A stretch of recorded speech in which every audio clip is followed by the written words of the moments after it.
Hey everybody, coming at you live from the backyard. And who have we got behind the camera? Heyo. We got Nick behind the camera. Now, we were going to go out and do this in the woods, this video, but I've got so many props and things I want to show, I didn't want to drag it all out in the woods. We're going to go into the gear room later and talk about those things. But what we're doing is we're going to make bush coffee, okay? And we're going to make bush coffee just exactly like Mors Kochanski made it. And step by step, just the way he likes it.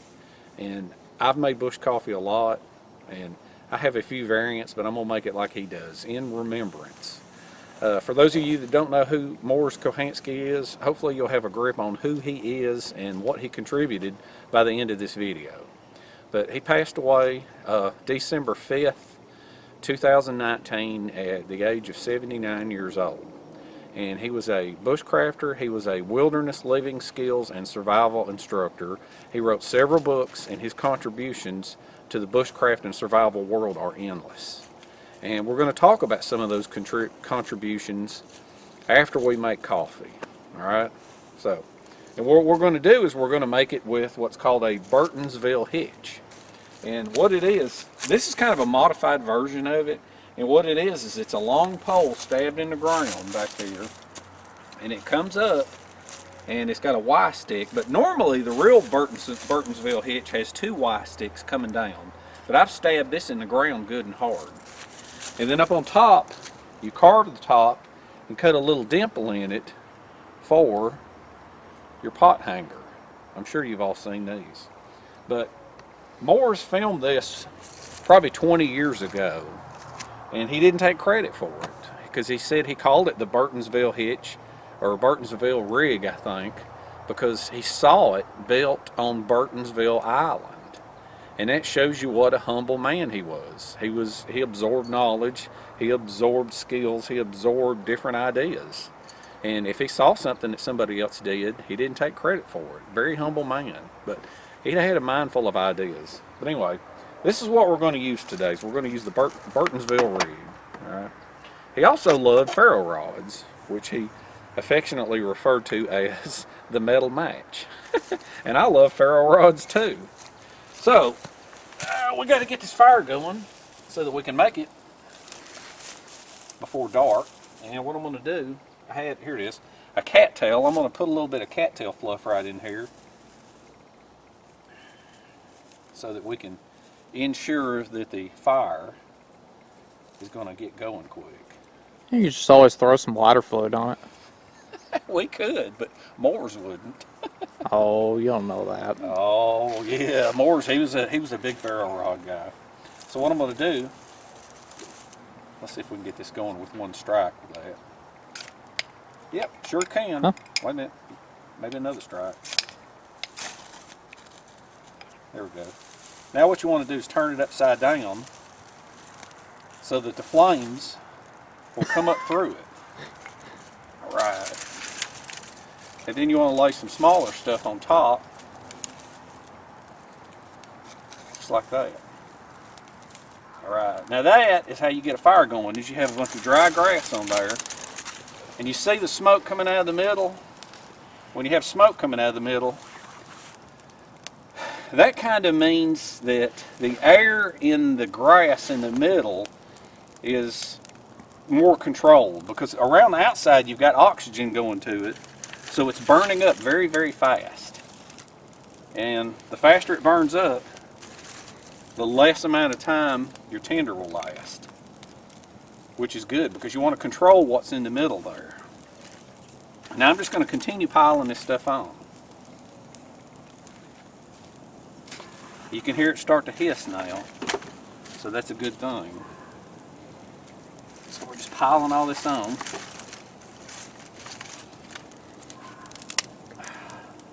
Now you want high flames. When you're cooking, you want coals, and like Mors says, You want to make sure that it gets so high right there that it burns the stick, top stick.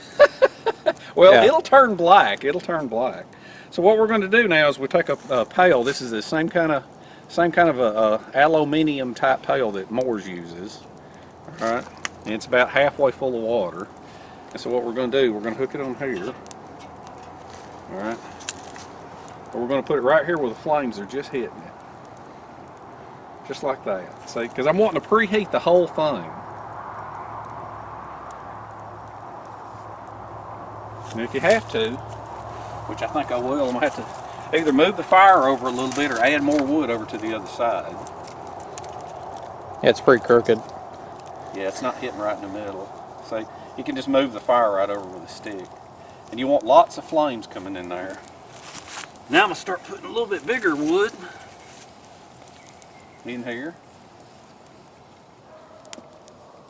And as I'm adding the larger wood, it rained a little bit recently, so as I add the larger wood, I'm going to add smaller wood to keep my flames going. And that's kind of the secret to keeping big flames going. All right. So the water is going to come to a boil here in a little while. Now see, that's already getting hot, which is a good thing. That water was cold. Oh, wait a minute, I forgot the most important part. Lighter fluid? No, the most important part. Oh no, I forgot to put the coffee in. Oh man.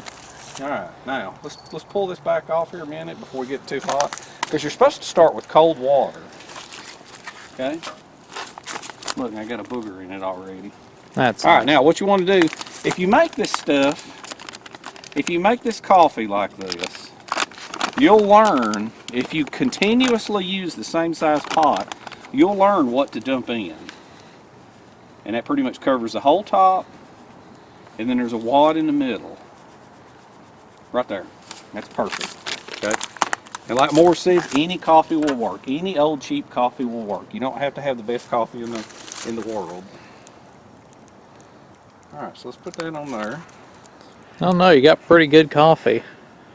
Yeah, that's good coffee. Now, here's the thing right here. This is that 8 o'clock bean.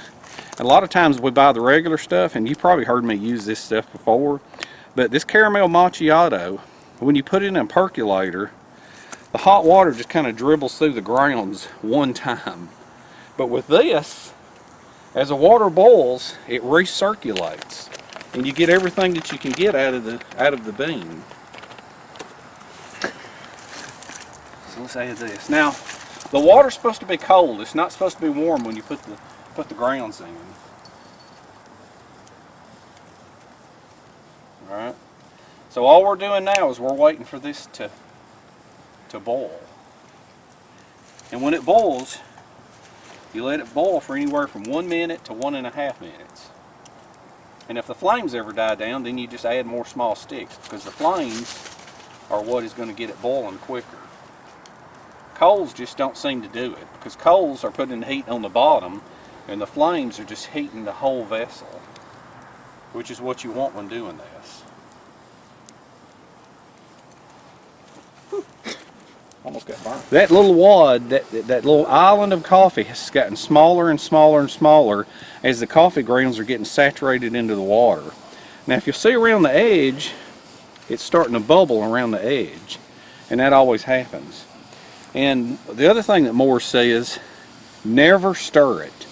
Never stir it. Dump the grounds on top and let that little island get smaller and smaller and smaller. And as you'll see now, it's slowly disappearing.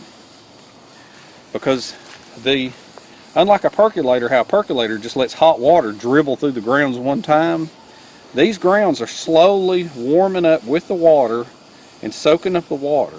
And then when it comes to a boil, the rolling and foaming action is what's going to circulate the grounds. And they're going to circulate from top to bottom. And what you do is, if you have a stopwatch, you're going to count to 60. I mean, you're going to count a minute. But if you're just counting to yourself, you want to count to 90. Because in general, people count, a little bit faster than what an actual stopwatch is.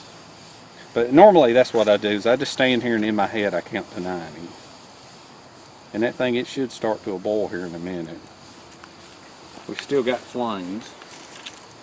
I'm going to put a couple of more small sticks in here. I think it's flattened out. What's flattened out?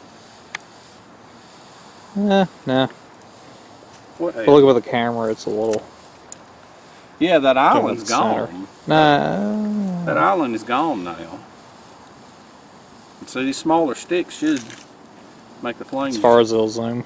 jump back up. Are you zoomed in that much? Yeah.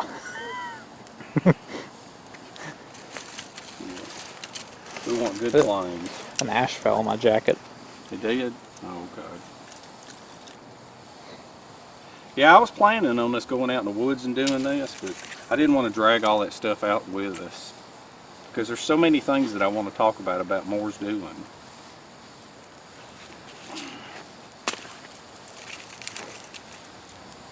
And I want to say, I had mentors. People that know me and have watched my videos, I have mentors. The two guys, it was Flathead Ed and Big Nose Mike.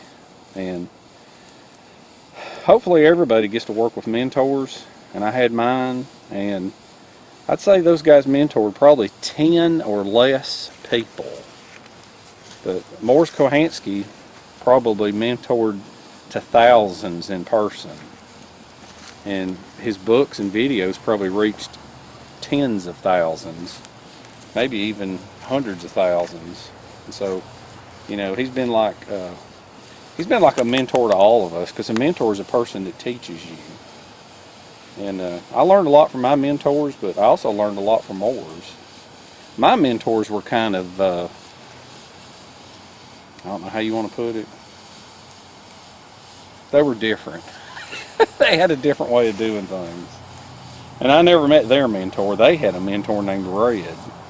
And I never met him, but I only heard stories about him. Now see how the foaming around the outside is coming? It's fixing to start. Oh, there it goes. There you go. That's it. When it foams all the way across, that's when you start your count. Alright, count in your head, Nick. Count to 90. And I'll keep talking to the camera. And what you want to do is you want to pay attention so it doesn't boil over. And that foaming action right there, it's actually oxygenating the coffee too as it's recirculating the grounds.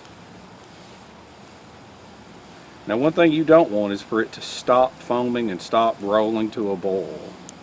That would be horrible.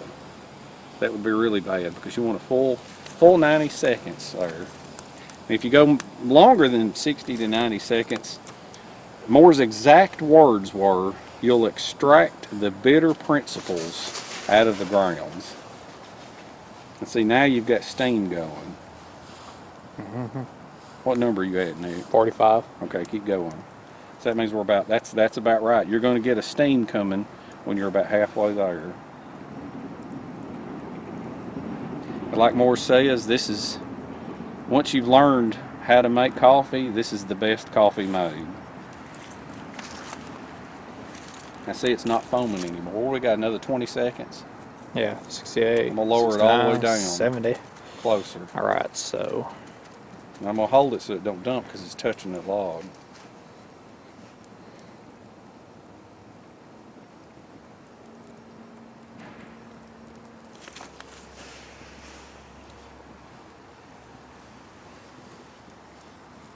Now. Now? Yep. Okay. Alright, I'm going to let it go about another 10 seconds because it stopped rolling for a minute there. That was 10.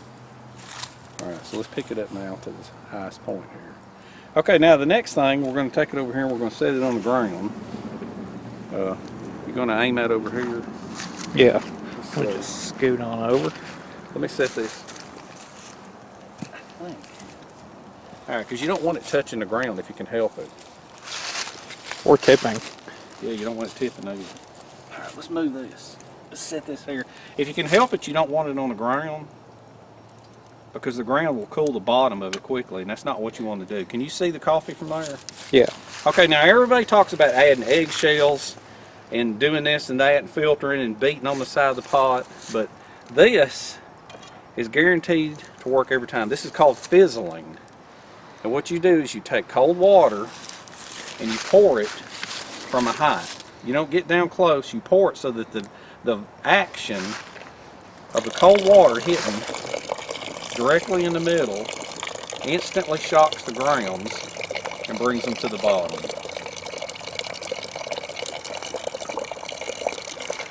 That's called fizzling.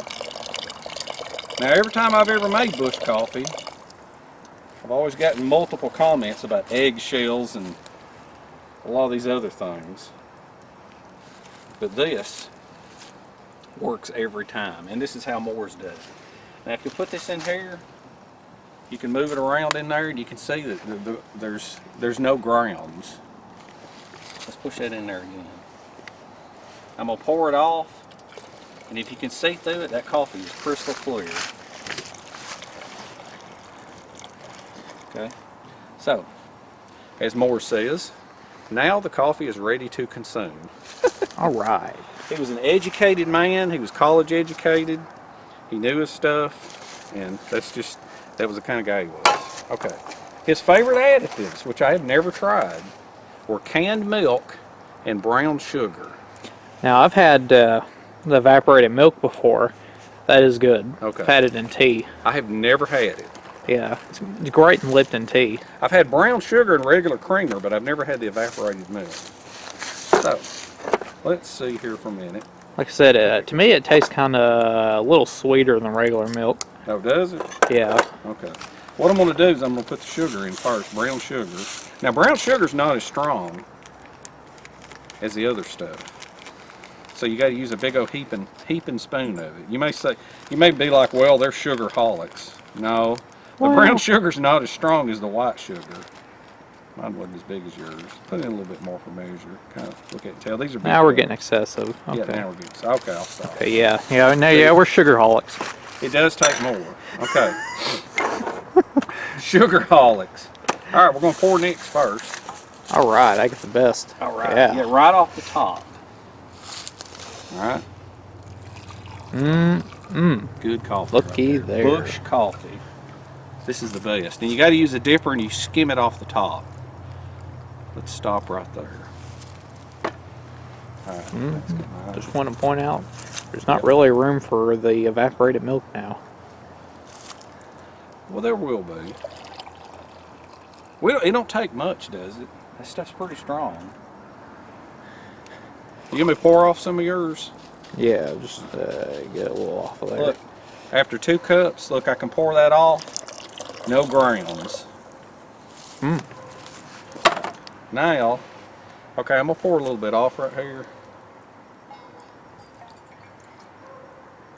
A little more. We can always add later. Yeah, it's good. Yeah. Look, no grounds. I don't like eggshells in my coffee.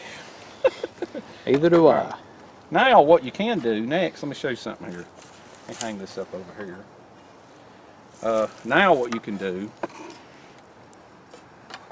is you can take this, if you've got the thing that's supposed to be the frying pan, okay, you can put the lid back on it. And let's take the stick and you can pick this thing back up. And once your flames have died down here, you can put this on the highest setting and it'll keep the coffee warm. Okay. Don't be adding no more small sticks to it. Alright, now let's see if I can open this up. It's okay if I throw on some water fluid. No, Nick, you and the lighter fluid, no. Let's see if I can. You and the lighter fluid. I think I got something on here that'll open this. Let's see. Is it here? Is it here? No. Is it here? There it is. It's a light. Hang on, I'll go get the axe. The axe. Alright, so let's pop open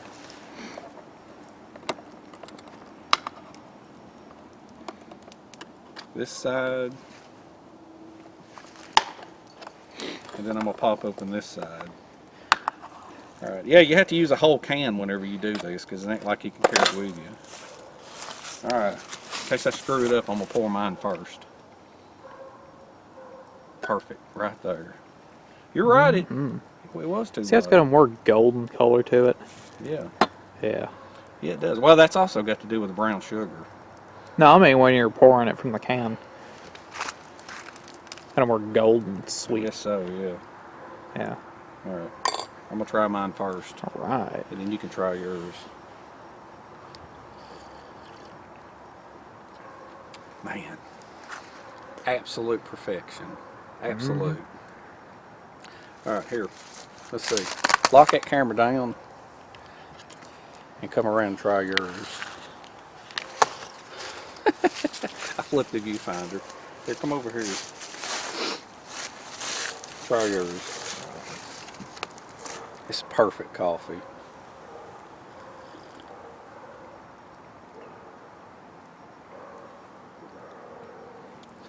It's perfection, ain't it? That is absolutely perfect right there. And that is made exactly the way Mors taught it being made. Okay? Put the cold water in, dump the grounds on top. After you've used the same size pot over and over and over, you'll understand, you'll be able to just eyeball the amount to use. And I can't remember how much, he said there was a certain amount of scoops per cup minus what you fizzle with, because he always said you can make strong coffee weak, but you can't make weak coffee strong. So And that makes sense. the good flavor here is definitely the evaporated milk. It So I is. kind of taste it too. Yeah. Yeah. Yeah, because we've had bush coffee before, and it's been pretty good, but this is better than normal. Yeah. Last time we didn't use the evaporated milk or the brown sugar. Exactly. We used sugar and creamer. Yeah. Sugar in the raw, and Walmart half and half. Yeah. Anyway. It's okay. It's still better than what comes out of the pot though, because Oh, like you said, that it kind of brings out the flavor of the caramel in the coffee. So you extract everything you can out of those grounds. Whereas with a percolator, like I say, the water just kind of dribbles over the grounds one time. But this rolling, foaming action, it does something to the coffee. And, you know, those of you that use eggshells, and there was another method, I think, you know, honestly, just try this. Cold water with grounds, bring it to a boil, 60 to 90 seconds, fizzle it instantly, pull it off the fire. Now, don't pull it off the fire and put it on the cold ground, because that's pull it off and put it on some sticks or some wood or something, because you don't want the cold hitting the bottom. You want the cold water coming from a height and hitting in the middle, and it just draws the grounds to the cold water and deposits them on the bottom. Now, I don't want to waste the rest of that coffee, but once you make this and you try it, as you drink down, you'll notice, as you pour off, you'll see the grounds will be at the bottom and you can't make them float. So, I mean, that's the beauty of the method. Good coffee. Thank you, Mr. Kochanski. definitely, thank you. We raise a cup to you. Now, when we get done drinking this coffee, we're going to go in and I'm going to talk a little bit more about his contributions. Cheers.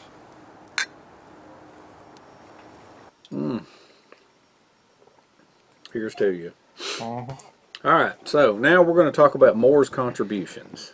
Okay, as you can see, the way we made the coffee out there, the Burtonsville rig. He's the one that brought that idea off of Burtonsville Island and told everybody about it. And I think it's in his books. He's made plenty of books and pamphlets, and his most famous one is the book Bushcraft. If you want to be a bushcrafter, camper, survivalist, YouTube star, or TV star, you need to read this book. If you're interested in bushcraft, you need to read this book. Okay, that was Mors' first book. It was written back in the 70s, I think maybe 75. And when it was first written, I think it was written as it was called Far North Bushcraft, because he was an expert in the boreal forest. It says copyright 87. I thought maybe they changed it. I thought the original Far North Bushcraft was in the 70s. But anyway, it's just called Bushcraft now. That's a big contribution right there. And here's another one: Basic Safe Travel and Boreal Survival. Okay. Now the thing is like, say I'm in Georgia and it gets hot and humid here, and he was in Alberta, Canada, and he spent a lot of time in the boreal forest where it was very, very extremely cold. So a lot of his techniques were developed towards cold environments. But a lot of what he says, like his knifemanship and axemanship, applies everywhere to everybody. And his far-reaching, I mean, there's just no telling. Cody Lundeen was a student of his, and he brought a couple of tricks to the TV show Dual Survival. And one of them was the super shelter. And the super shelter was something that Mors invented, and he showed it on Dual Survival. And Cody wore a neck knife, which was one of Mors's inventions. And he showed another trick about how you can take a sapling. You take a sapling and bend it over and put it under pressure, and take a knife and work the knife through it, and you can cut it that way. But anyway, we're going to go over that stuff in a minute. Let's start from the beginning. Mors was a surveyor, and he met a guy named Tom Roycroft. And Tom Roycroft was teaching survival classes, and he taught a lot of the classes to, I think it was the Royal Canadian Air Force, I think. And in those survival kits, they packed a 7-cup pot, and it was very similar to this one. And Tom Roycroft was Mors' guru. He taught Mors a lot of stuff, and Mors always gave him credit for it. Well, he gave him a pot like this. It's a 7-cup pot, and Mors loved it. He kept it his whole life, and if you watch any of his videos, you'll see almost this same pot in it. Now, Mors' pot was from the 60s. This one is from the 50s, so instead of having a handle on the back like this one, see, Mors' pots are like from the 60s. This is a lot taller than his. This was a wherever from back in the 50s or 60s, and the lid didn't come off. The lid was hinged, but those handles on the back was in the place of this, and then it had a lid that you could bend. You could bend the lip on it to where once it went on, you could dump the pot over and nothing would come out. But that was one of Mors' favorite pots right there, and he kept one of them his entire life. And as a matter of fact, he made a joke one time when he was doing a seminar for search and rescue team, and he told everybody that he said that when he died, he was going to be cremated and have his remains put in that pot. And I don't know if he was kidding around or what, but that pot was with him his whole life. But his contributions wound up leading up to this. And his idea behind the 7-cup capacity pot became so popular that Four Dog Stove Company actually came out with a pot. And he always said that these shiny pots took more fuel to heat water. And he said that black was what you wanted. It would take less fuel to heat your water. And you wanted a little spout, you wanted a tight lid that would go on, you wanted a heavy duty bell, you wanted a handle. So, and this was called the Mors pot. It was named after him.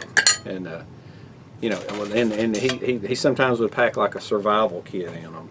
He was big about kits. He was big about putting kits in pots. And he said that in his opinion, the 3 items that put us into the space age and took us out of the Johnny Appleseed era was paracord, the metal match, and mylar. And I always called these ferro rods, but he called them a metal match, and he loved them because he said you could get just thousands and thousands of fires out of them. And another thing Thomas Roycroft did that you can attest Mors to bringing to us is the Roycroft Pack frame. I'm sure all bushcrafters have heard of it, but what it is it's a triangular frame that is built, and you attach it, you put it together with cordage, and the way it's made is, the way it's designed is the fact that it's in a triangle. These are close together and they don't spread out because they're come to a point. And what you do with this thing is you build the frame, and then you take your pack and you pack all the contents in a tarp, and then you tie it to this frame with paracord. And that's a very famous frame right there. And that's attributed to Thomas Roycroft, and he taught Mors, and Mors brought it to the masses. And so everybody knows about this now. So you can attribute that to him.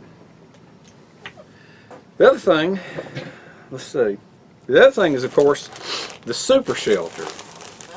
And it's where you build a frame out of wood, okay, and then you build a wooden bed and you fill it up with pine boughs. And then you put the backing with mylar, and then you cover the whole thing with plastic drop cloth. And what you're doing is you're creating a giant bubble so that you can build a fire in front of it. And as the fire roars, the heat comes through the plastic bubble and is reflected back by this. And you're creating a greenhouse. It's a greenhouse effect. Now, this thing right here was Mors' idea. Okay, he invented this. He gave us a super shelter. And that's what the super shelter is. It's a plastic bubble with mylar in it. Now, one other thing that can be contributed, and I think Tom Roycroft had gave Mors the idea for this, got him started on it, but it was the survival scarf. And if you think about it, he said that a scarf can keep you as warm as a medium sweater. In his survival scarf, he said there's so many different features that you'd have to build a couple of different ones that you can build into them. But basically what a survival scarf is it's a lightweight, thin bag that almost looks like a bag liner. Now, for me, the winter one will be like a silk or a polyester. The winter one, I mean the summer one would be ripstop nylon. But like say for the winter, what you do with it is you take this bag and you wrap it around your neck multiple times, and then you tuck it into your jacket. And what that'll do is that'll keep your neck warm, and that's why he says it is equal to a medium weight wool sweater, the warmth you get out of this. Alright? So now when you're wearing this and it keeps you warm, once you get to your destination, you can either crawl inside it, or you can fill it full of dry grass, cut down some dry grass, and you've got a bed. Or you could fill it full of grass and crawl inside of it. And that makes it a survival tool. Now, the other thing is if you have the summer one and it's made out of ripstop nylon, which I don't have with me, this is the winter version, but you'll put a window in it with a net. And what you can do is in the summertime, you pull it over your head, pull the whole bag over your head, and lean up against a tree and sleep, and you've got that netting to keep the bugs off of you. So, the survival scarf is something else that is attributed to him. And another thing that's attributed to him is he always talked about bow saws. And one of his tricks was instead of carrying a big bulky bow saw, a lot of times I will carry these folding saws. And he always thought these folding saws were for crafting, for making other tools. He said they wasn't, in his opinion, they weren't for firewood. Now down south you could use it for firewood, but up north he always said that you needed a saw that was capable of felling a hug-sized tree. Okay. Now a lot of people were like, you know, you're not going to have a hug-sized tree every time that you're in a survival situation trying to keep warm. But his philosophy was, if you're prepared for a hug-sized tree, then you're prepared for anything smaller. So that's good thinking, you know. And he said about 2 or 3 times in his life he had a hug-sized tree available for firewood. But what he would do is he would carry the blade, and I don't have a belt for it, but he made a special made belt that this thing was encapsulated in, and that way you always had it in your belt, and it was always with you. You always had a blade with you, so that if you got into a bad situation, you could take your belt off and pull this out and make a bow saw frame, and you had a bow saw. So that's another really good idea that was contributed to him. That was his idea. The other thing that was contributed to him is the neck knife. And like I said, Cody Lundeen had wore one, and on Dual Survival, and a lot of other people, I guess they saw him and they saw Mors wearing it, and it became very popular. The neck knife, and I've even seen on some forums some people discussing the neck knife before, talking and saying, trying to say that I've looked at primitive man, and I've looked at Vikings, and I've looked at Indians, and I'm trying to figure out how to trace it back. Where did neck knives start? Where did they come from? Well, I'm here to tell you they came from Mors Kochanski. It was his idea, because he said at one time he was doing some kind of a survival class with a bunch of nurses, and he noticed that the nurses all had scissors hanging around their neck on a cord. And he asked one of them, he said, why do you all have scissors like that? And they said, because we use them so often. They're handy. We don't lose them. They're right here. You don't have to bumble around. You don't have to look for them. You don't have to dig through your pockets or pull them out of a holster. They're right here. So that's where Mors came up with the idea for the neck knife, because it's right there handy where you need it. And he always kept a ferro rod with it in the sheath. Okay. Now, and he always said that people that say, oh, you'll choke yourself. Well, when you're in camp working, you leave it out like this. But when you're hiking, you tuck it away like this right here. And he said he didn't care what people thought. Because he said it was his way. And he was sticking to it, period. He didn't care what people thought. That was what he did. And he said that anyone that wears a neck knife has a direct relation to him and his teachings, which I think is pretty cool. Now, if you're worried about choking yourself, you don't have to tighten a knot. You can put one of these cords right here on it because it's a plastic cord, and if you were to get hung up, that thing would break and slide before it would hang you. And that is such a far-reaching idea that, you know, like I said, it's not, you know, people were trying to trace it back to primitive man and Indians and things, but it was such an astounding, far-reaching idea that even Mora actually offered a kit as a neck knife. And so, I mean, in a way, that's like recognizing Mors's contribution. But, you know, Mora sells, you know, this as a neck knife. I think this was the Eldris, I think. What does it say on it? It doesn't say, but I think this was the Eldris. I can't remember all the names of the Moras. And they even sold it with a little ferro rod on it. And they sharpened the back of the knife, the spine, for striking the ferro rod.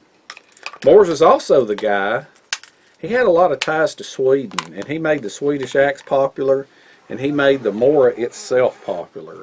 That, you know, Mora wasn't real prominent in all the bushcrafting circles until Mors saw it, loved it, and started using it, buying them and using them and telling his students about them. And it just kind of took off from there. So, you know, everybody that loves a Mora, you know, if you want to trace it back, really, Mors is the one that kind of made it popular amongst the bushcrafters. I know he's from Canada, but he made it popular with them. Now, there's probably hundreds of contributions he's made, and right off the top of my head, I can think of 2 or 3 more, but I can't cover them all in here. All I could say is, you know, try to enjoy what he left behind, his books, his videos. Try to learn from him. And Mors is gone now, and there won't never be another Mors. And, you know, like I said, I had mentors in real life, but Mors was a mentor to everybody. And you didn't have to meet him in person. I mean, he was a far-reaching mentor. A mentor is a person that teaches you things. And I learned a lot. He taught me a lot through his videos and his books. So, anyway, you'll definitely be missed, Mors. Anything you want to say, Nick? Yeah. He made a tremendous impact on all of us, I believe. Oh, yeah, without a doubt. Without a doubt. And he had a zest for life, and he had a thirst for knowledge. And the man was like a walking encyclopedia. And there won't be another one of him. You know, your current breed of TV survival experts, they don't think like him. And I don't know. It's just, there just ain't another one like him. You know, he didn't do this to get rich. He did it because he loved it. He loved knowledge and he loved teaching. He was a humble guy, you know, when people talked to him face to face. Did you get him in front of a crowd and he was on fire teaching. He loved it. So anyway, check out his videos, you know, try to enjoy what he left behind. And 2019 is coming to a close for me and Nick. And hopefully we'll be on YouTube for several more years to come. You know, I don't know. Maybe, hopefully I am doing something good leaving all these videos. Hopefully YouTube will be around. If not, y'all download them and keep them. Yeah.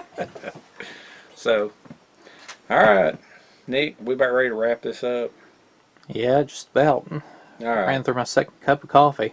All right. We're going to run out there and finish off the last of the bush coffee. It's dark out there and cold, but we're going to go out and enjoy a cup. So, here's to you, Mors. Rest in peace. Rest in peace. Rest in peace. You won't never be another one. Mm-hmm. So, when 2020 rolls around, we shall see you in the next one. See you next year. Or sooner, you never know. It'll be 2020. All right.